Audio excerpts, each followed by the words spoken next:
ہر برابر ایک آدمی مصیبت میں پڑا ہوتا ہے، ہمیں کچھ پتہ نہیں ہوتا ہے مصیبت میں آ گیا.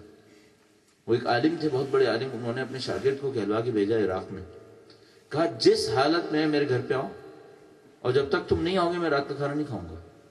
ان کے پاس وہ بندہ پہنچا، ان کا خادم، اس نے کہا وہ تمہارے استاد نے کہا ہے کہ جس حالت میں آ جاؤ اور جب تک نہیں آؤ گے کھانا نہیں کھاؤں گا. وہ بیچارے بھاگم بھاگ ان کے پاس پہنچے، استاد سے پوچھا کہ استاد کیا مشکل پیش آئی؟ کہنے ہیں کہ تم اتنے نالائق آدمی ہو، تمہارے ہمسائے میں ایک آدمی 7 دن سے مصیبت میں پڑا ہوا ہے، کھانے کو اس کے پاس مصیبت پڑی ہوئی ہے، تم نے خیال ہی نہیں کیا، وہ تمہارے ہمسائے میں تھا. کہنے کہ بخدا مجھے پتا نہیں تھا. کہنے کہ کیا مطلب؟ اگر پتا ہوتا تو تم کافر ہوتے، پھر پتا ہوتا اور نہیں کرتے تو تم کافر ہوتے. تو تمہیں ڈانٹ اس لیے رہا ہوں کہ تمہیں پتا کیوں نہیں تھا، نہ کہ تم یہ کہو کہ پتا نہیں تھا. پتا نہیں تھا تو ہوتا اور پھر نہیں کرتے تم کافر ہو جاتے. پھر تم یہ بتاؤ تمہیں پتا کیوں نہیں تھا؟ کیا اللہ کے رسول نے تمہارے ہمسائے قرار نہیں دیے تھے؟ ہم لوگ کب اپنی زندوں کو کب دعا دے رہے ہیں؟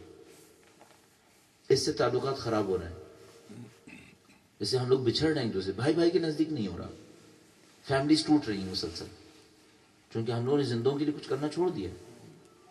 کیوں نہیں دعا دیتے؟ مجھے سمجھ میں نہیں آتا. ہم لوگ یہ کہتے ہیں کہ وہ جب نماز شب میں انسان دعا کرے تو 40 مومنوں کو دعا کرے، تو ہم لوگ چھانٹ چھانٹ کے مردوں کو دعا کرتے ہیں. اور بھائی مردوں کو تو دعا کر رہے ہو، یہ زندوں نے کیا تقصیر کی، ان کو بھی تو دعا دو. البتہ ضروری نہیں 40 کو، آپ 400 کو بھی دے سکتے ہیں، مسئلہ تھوڑی ہے. زندوں کو دعا دیں، اور خاص کر ان زندوں کو دعا دیں جو آپ کے ساتھ وقت گزار رہے ہیں. جتنا دعا دیں گے آپ کی محبت ان کے دل میں بڑھے گی، آپ لوگوں کی زندگی میں محبت آئے گی.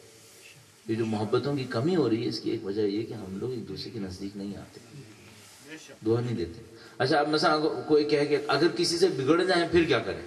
اس کو زیادہ دعا دیں. خدا اس دعا کے نتیجے میں آپ کی محبت ڈال دے گا اس کے دل میں. اچھا آپ کہیں گے نہیں بھائی یہ پرانے زمانے میں ہوتا تھا، اب نئے زمانے میں نہیں ہوتا. بخدا عرض کر رہا ہوں، جمعے کے دن تقریباً، یا میں نے کہیں جمعے کے دن عرض کیا ہے، کسی دن بعد جمعے کے دن ایک لڑکا میرے پاس آیا، کہنے لگا صاحب میں آفس میں مصیبت میں آ گیا، سب دشمنی کرتے ہیں، پتہ نہیں کیا مصیبت آ گئی ہے، لاکھ کوشش کر لو خوش کرو سب دشمنی کرتے رہتے ہیں، کیا کروں اس کے لیے؟ میں نے کہا ان کو دعا دیتے ہو؟ کہنے لگا میں ان کو کیا دعا دوں، میرے ساتھ دشمنیاں کرتے پھر. میں نے کہا بندے خدا تم ان کو دعا دو، خدا متعال قرآن کریم میں کہتا ہے کہ اس سے معاملے حل ہوتے ہیں. کہتا ہے اچھا میں کوشش کرتا ہوں. اچھا یہ چلا گیا، اگلے ہفتے میں پھر جمعے کے دن وہیں کھڑا تھا، یہ پھر آیا. اچھا اب جب میں آیا تو آنیسٹلی اسپیکنگ میں ڈر رہا تھا کہ مجھ سے آگے کیا گیا کہ مولانا صاحب کچھ نہیں ہوا. ہوتا ہے ایسا، دیر لگتی ہے، سوتی تھوڑی کہ نہیں ہوگا، دیر لگتی ہے. یہ آیا کافی دیر کھڑا رہا، انتظار کرتا رہا کہ فارغ ہو جاؤں. تو اب میں سمجھا کہ یہ نہ صرف یہ کہ کہے گا کچھ نہیں ہوا، بلکہ کہے گا کہ مولانا صاحب بیکار چیزوں میں کیوں لگا دیتے ہیں آپ لوگ ہمیں، کوئی ڈھنگ کی بات بتایا کریں. خیر وہ نزدیک آیا، کہنے لگا مولانا صاحب میں آپ کے ساتھ ایک ایکسپیرینس شیئر کرنے آیا ہوں. میں نے کہا کیا؟ کہنے لگا مولانا صاحب معجزے ہو رہے ہیں، جو دشمنیاں کر رہے تھے وہ ایسے دوست ہو گئے کہ مجھے سمجھ میں نہیں آ رہا. یہ کراچی میں 1 سال کے اندر اندر کی بات بتا رہا ہوں. کہ آپ یہ سوچیں یہ پتہ نہیں دنیا کی کس خطے میں ہوتا تھا، اب نہیں ہوتا. نہیں ابھی بھی ہوتا ہے، ابھی بھی ہوتا ہے. ہم دعا نہیں دیتے. البتہ یہ دیکھتے رہیے گا کہ میں ہی وہ نہ ہوں جو دشمنی کر رہا ہوں، پھر دعا کا بھی کوئی فائدہ نہیں ہوگا. بھئی دشمنی میں خود کر رہا ہوں، وہ تو دشمنی کر ہی نہیں رہا ہے. اگر میں ہی دشمنی کر رہا ہوں تو پھر دعا دینے کا فائدہ نہیں ہے. پھر تو پہلا کام یہ کہ بھائی اب دشمنی تو ختم کرو. اس کے سائے میں ایک اور جملہ عرض کرتا چلوں، کوشش کر لیں، انتہا کی کوشش کر لیں، کسی کے لیے غلطی کا منصوبہ نہ بنائیں. کچھ بھی ہو جائے کسی کے لیے منصوبہ سازی مت کریں. میں اس کو یہاں پھنسا لوں گا، وہ یہ کہے گا نا پھر اس کا یہ نتیجہ نکلے گا، پھر وہ یوں ہوگا پھر میں یوں کر دوں گا. یہ منصوبہ سازی مت کریں، منصوبے سازی نہیں کریں. کسی کا اس طرح سے آپ کو نہ کرنا پڑے. زندگی اسٹریٹ فارورڈ گزاریں، سیدھی سیدھی زندگی گزاریں اللہ کے لیے. اس اللہ کے لیے گزاری ہوئی زندگی میں ان منصوبہ سازیوں کی کوئی گنجائش نہیں ہوتی. کیوں کسی کے لیے منصوبے بناؤں؟ کیونکہ ان منصوبے میں معمولاً میں خود پھنسوں گا. اچھا ان سے میری زندگی ڈسٹرب ہوتی رہے گی، پریشان ہوتا رہوں گا.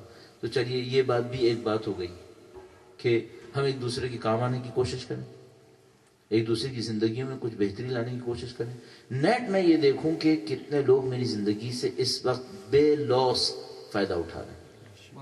وہ مجھے کچھ نہیں دے رہے, میں انہیں کچھ دے رہا ہوں بے لوس. کوئی میرا فائدہ نہیں ہے اس کے اندر, لیکن میں دینے کی کوشش کر رہا ہوں. یہ اچیومنٹ ہے, یہ کامیابی ہے, اس کو بڑھانے کی کوشش کریں. درود بھیجیں محمد و آل محمد. میں نے عرض کیا تھا 3 چیزیں ہم لوگوں کے پاس پیچھے سے ہیں, زیادہ بھی ہیں, 3 کو میں پوائنٹ آؤٹ کرنا چاہ رہا ہوں. ہیں, بچ گئی ہیں, ضائع ہو رہی ہیں. ایک سلام, ٹھیک ہے, بچ گیا ہے لیکن ضائع ہو رہا ہے کیونکہ ہم توجہ نہیں دے رہے. ٹھیک ہے, اس سلام کے سائے میں ایک اور بات عرض کرتا چلوں تاکہ میں دوسرے تیسرے پہ جاؤں گا. وہ یہ کہ جب آپ ہاتھ ملا رہے ہوں, حتی الامکان کوشش کریں آپ جب دوسرے سے ہاتھ ملائیں تو پورے دل سے ہاتھ ملائیں. آپ اگر کسی برادر ایمانی سے ہاتھ ملا رہے ہیں, یہ سوچ کے ملائیں کہ اس کے دل میں بھی حب اہل بیت ہے, میرے دل میں بھی ہے. میں اپنی محبت کو اس کی طرف بھیج رہا ہوں. پھر تاثیر دیکھیے گا. دل سے اپنی محبتوں کو منتقل کریں.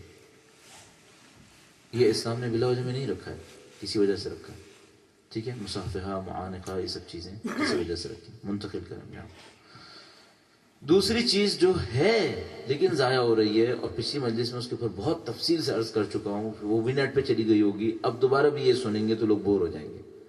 باہر ان کی بوریت کو تو خیر میں بہت دفعہ کروا دیتا ہوں, کوئی مسئلہ نہیں ہے مجھے, لیکن باہر میں اشارہ ضرور کر دوں ادھر بھی. وہ یہ کہ ہم تسبیح پڑھ رہے ہیں, حق ادا نہیں کر رہے.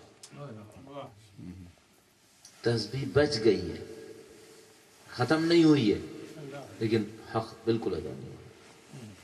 لوگ معمولاً 20 سیکنڈ میں تسبیح پڑھتے ہیں, ایک بھی لفظ کے اوپر توجہ نہیں دیتے. میں نے بہت دفعہ دیکھا ہے. یہاں تک بھی ہوتا ہے میں درس دیتا ہوں, درس میں تسبیح کا تذکرہ کرتا ہوں کہ کیسے پڑھنی ہے, پھر نماز پڑھاتا ہوں, تسبیح شروع کرتا ہوں, پیچھے والے وہی 20 سیکنڈ میں ختم کر دیتے ہیں. اور ابھی تو میں نے آدھے گھنٹے پہلے تفصیل سے کہا ہے کہ بھائی تسبیح کیسے پڑھنی تھی, لیکن پھر وہی 20 سیکنڈ کے اندر اندر تسبیح ختم. 20 سیکنڈ تسبیح ختم کرنے کا مطلب یہ کہ آپ بلٹ ٹرین کی اسپیڈ سے پڑھ رہے ہیں.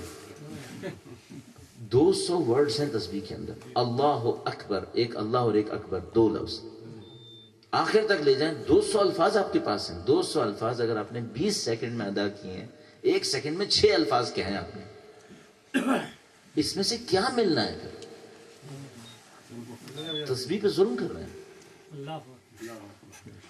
اس پہ ظلم نہ کریں, اس کو سوچ سمجھ کے پڑھیں. اپنے لیے ٹائم لگا دیں کہ بھائی اس ٹائم تک تسبیح پڑھنی ہے. 1 منٹ ہی کم سے کم ہو, 2 منٹ, 1 منٹ, کچھ تو تسبیح کو لگے. آپ یقین مانیے, آپ کاؤنٹر کر کے دیکھ لیجئے تاکہ آپ کو یقین آ جائے کہ مثلا ایسا نہ کہ میں مبالغہ آرائی کروں. نہیں, مبالغہ آرائی نہیں کر رہا.